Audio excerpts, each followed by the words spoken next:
اور حضرت ابو درداء رضی اللہ تعالیٰ عنہ راوی ہیں کہ رسول اللہ صلی اللہ علیہ وسلم نے فرمایا، جمعہ کے دن مجھ پر کثرت سے درود بھیجو، کیونکہ جمعہ کا دن مشہود یعنی حاضر کیا گیا ہے۔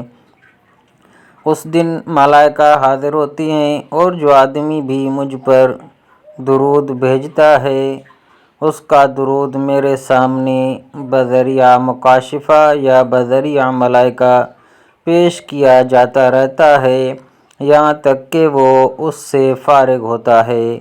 ابو درداء کہتے ہیں کہ میں نے یہ سن کر عرض کیا کہ مرنے کے بعد بھی درود آپ صلی اللہ علیہ وسلم کے سامنے پیش کیے جائیں گے؟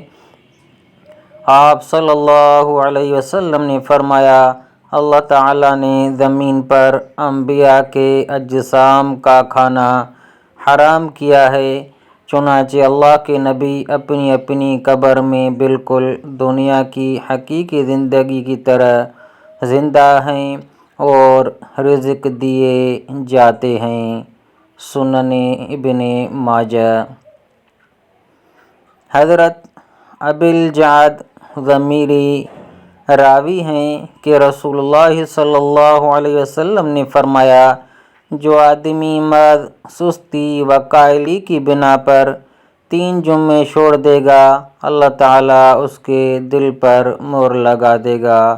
سنن ابو داؤد۔